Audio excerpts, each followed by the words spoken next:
A classe é uma das principais estruturas do código de uma linguagem de programação orientada a objetos, como é o caso do C#. Uma classe é uma espécie de forma para a criação de objetos. Quando falamos de uma linguagem orientada a objetos, estamos a falar de uma linguagem cujo código é fundamentalmente constituído por objetos criados a partir dessas formas, a que nós chamamos de classes. As classes contêm membros. Os mais comuns são os fields, ou campos de uma classe, ou ainda chamados também de propriedades de uma classe, e os métodos, que definem funções que os objetos criados a partir de uma classe podem executar. Vejamos especificamente o exemplo da classe que nós temos estado a usar desde o início desta série. Nós temos a classe Program, que existe dentro do espectro de um namespace chamado Consolas Syntax, que é exatamente o nome da nossa aplicação. Dentro da classe Program, nós temos aquilo que se designa por um método. E este método, chamado main, contém aqui um conjunto de elementos sobre os quais nós iremos falar muito em breve. De qualquer das formas, o que é importante referir neste momento é que uma classe é definida, colocando a expressão classe e depois indicando qual é o seu nome. Não existe aqui mais nenhum elemento, pelo menos por enquanto. Depois iremos ver alguns aspectos relacionados com outras palavras que nós podemos agregar aqui à construção de uma classe. Dentro da classe, definida por este conjunto de duas chavetas, está o bloco de código dessa classe. A implementação, quer de propriedades ou campos, e também os métodos. Bom, vamos exemplificar aqui com a criação de uma classe teste. Eu vou colocar aqui a classe, pese embora o facto de podermos colocar classes dentro de classes, mas o mais comum é termos uma classe dentro de um namespace. Então eu vou colocar aqui classe, depois o nome, teste. De seguida vamos abrir e fechar chaveta para definir qual é o espaço dentro do qual vai ser definida a estrutura desta classe. Vamos definir aqui duas propriedades. As propriedades são basicamente duas variáveis neste caso. Neste caso vamos definir duas, eu poderia dizer vamos definir apenas uma. Vamos colocar aqui string, ou vamos colocar se calhar da seguinte forma, public string campo 1. E vamos colocar também um public int campo 2. O que eu defini aqui, dentro da estrutura desta classe, são dois campos, ou duas propriedades. O nome mais tradicional é dizermos duas propriedades da classe. Bom, o que eu faço agora para, através daqui deste método main, poder criar um objeto desta classe, é muito simplesmente dizer que teste, espaço, vou dar aqui o nome 1, é igual a new teste. Bom, o que é que vai acontecer aqui então com esta expressão? Estamos a fazer a instanciação de uma classe. Isto é, estamos a pegar no molde, que é este molde que aqui está, e estamos a construir um objeto chamado nome1, que vai conter todas as estruturas que estiverem dentro desta classe. A partir do momento em que nós fazemos a instanciação de uma classe, isto é, criamos um objeto, neste caso o nome, do tipo teste, que é o tipo desta classe, nós podemos aceder às suas propriedades, neste caso. Então eu posso colocar aqui nome1 e agora coloco um ponto e passarei a ter aqui disponíveis os campos que aqui estão. E, portanto, se eu selecionar aqui campo 1, nós vamos ver que é um field, ou campo, propriedade, do tipo string. Então eu poderei colocar campo 1 é igual a teste. Ou, por exemplo, o meu nome, João. Por sua vez, se eu colocar nome1.campo 2, o que vai acontecer é que campo 2 é também uma propriedade, mas do tipo int. Então, neste caso, eu vou colocar aqui é igual a 10.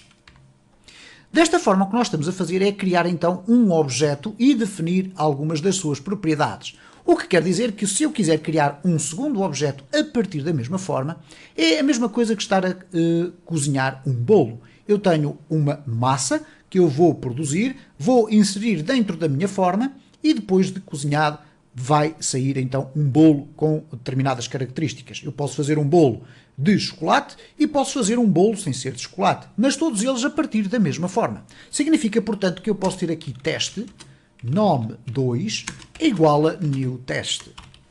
E a partir daqui o que eu estou a criar é um novo objeto, mas que vai ficar de forma completamente independente daquele.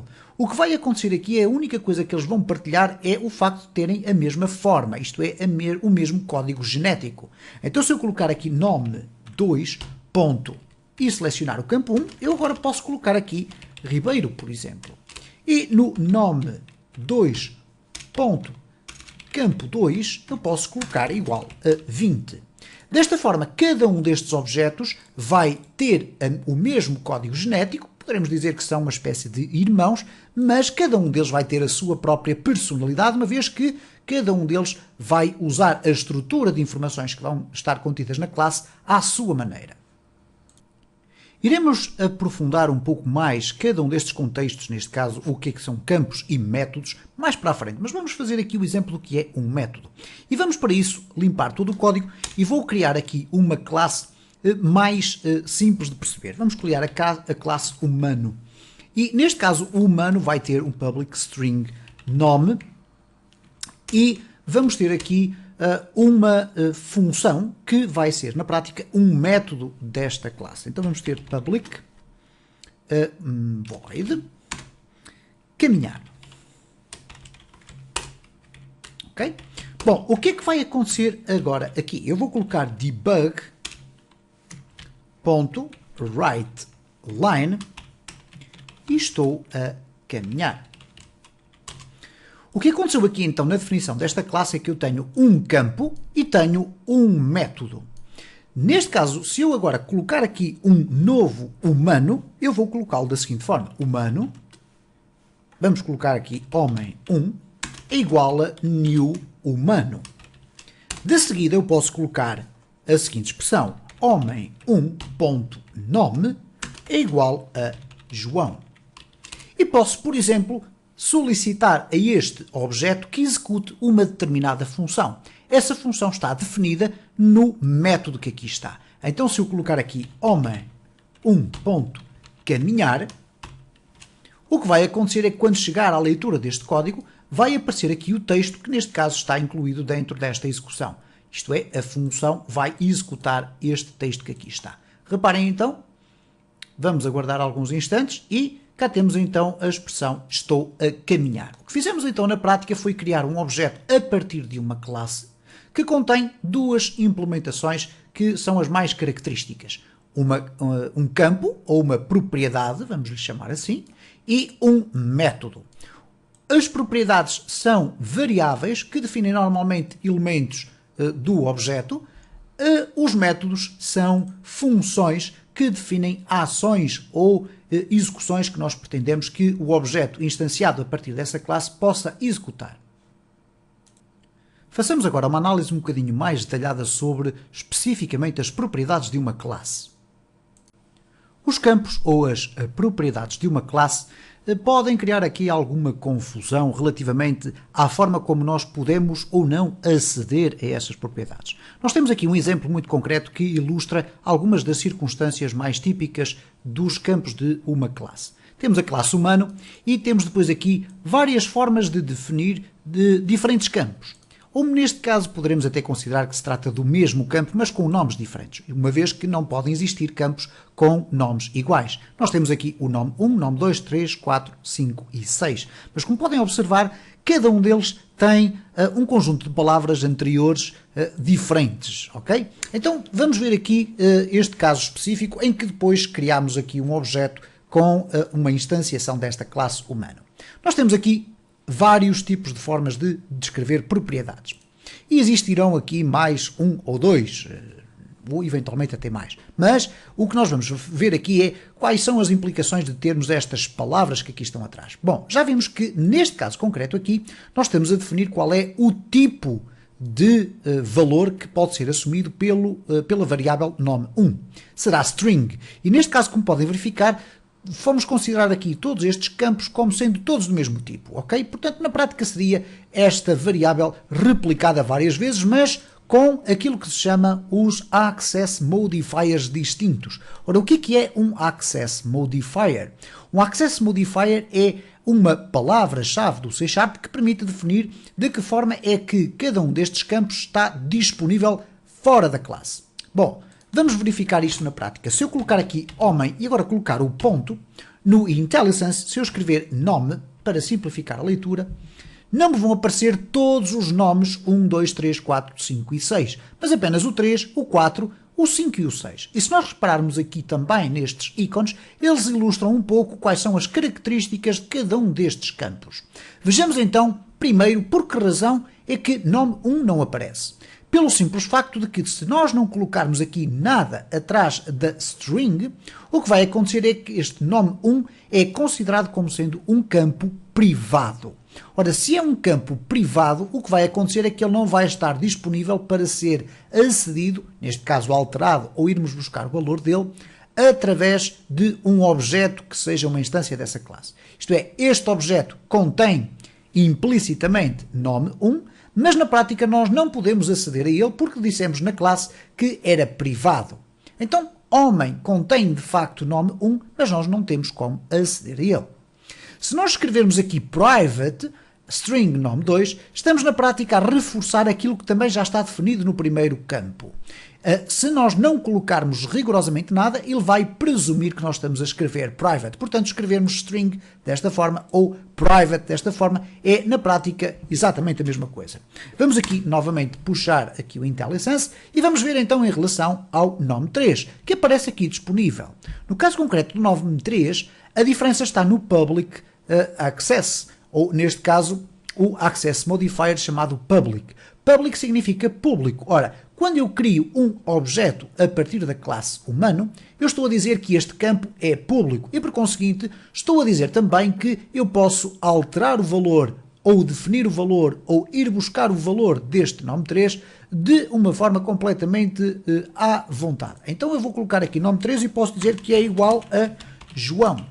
E não tenho qualquer tipo de erro. Da mesma forma que eu posso dizer string n é igual a homem.nome 3. Não tenho qualquer espécie de erro. Isto é, eu estou a definir dentro do meu objeto qual é o valor, da mesma forma que posso definir para uma variável aqui dentro deste método que vai ter o valor igual ao valor que está definido dentro do objeto, neste caso nome 3. Vamos ver, no entanto, o que é que acontece com o nome 4, porque tem aqui public read only. Read only significa apenas ler. Então, se eu colocar aqui homem.nome4, apesar de me aparecer aqui a possibilidade de eu poder utilizar, o que vai acontecer é que se eu colocar aqui igual a Ribeiro, eu vou ter um erro. E vou ter um erro porquê? Reparem o que aqui o sistema me vai dizer. A read-only field cannot be assigned to. Isto é, um campo que é apenas para leitura não pode ser acedido para que lhe seja definido um valor. Então, neste caso, não se trata apenas de um campo privado, porque não é, ele aparece disponível, está público, mas eu só posso ler o conteúdo que ele lá tem. Então nós poderíamos utilizar, neste caso específico, este campo que aqui está, da seguinte forma. String n1, por exemplo, é igual a nome4. E neste caso eu não vou ter qualquer problema. Porquê? Porque estou apenas a ir buscar a informação do nome4 para passar para o interior de uma variável.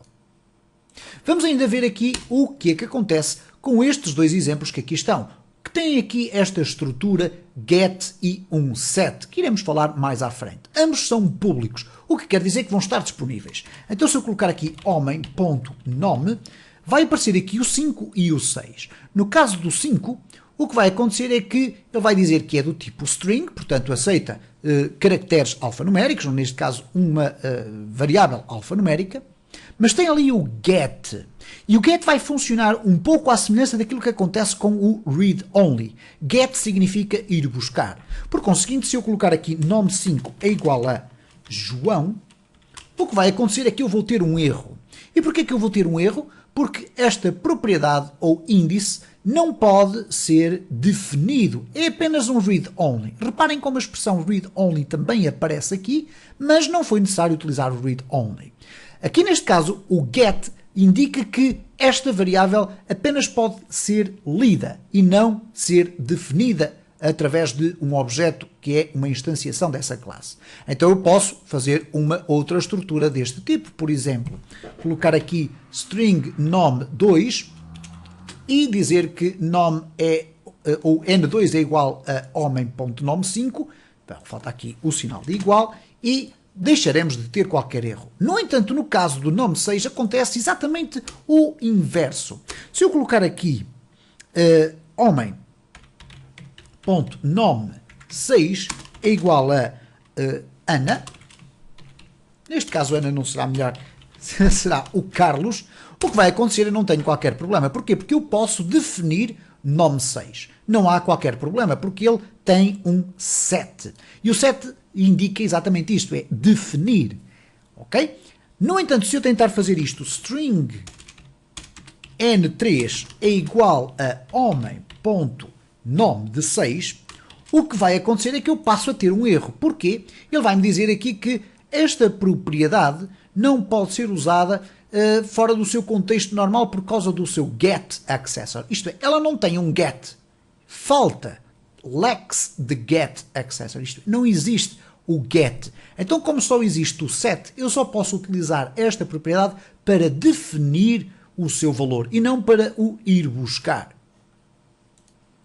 Vamos aqui apenas realçar um pequeno detalhe que pode parecer menos importante, mas que tem bastante importância para nós percebermos a forma correta de escrever código. Se vocês repararem aqui no Visual Studio, nós vamos encontrar muitas vezes algumas identificações, nomeadamente esta que aqui está, que indica um erro, que é fácil de perceber, está aqui indicado a vermelho. Mas, por exemplo, existe aqui estes 4 pontos por baixo da expressão new.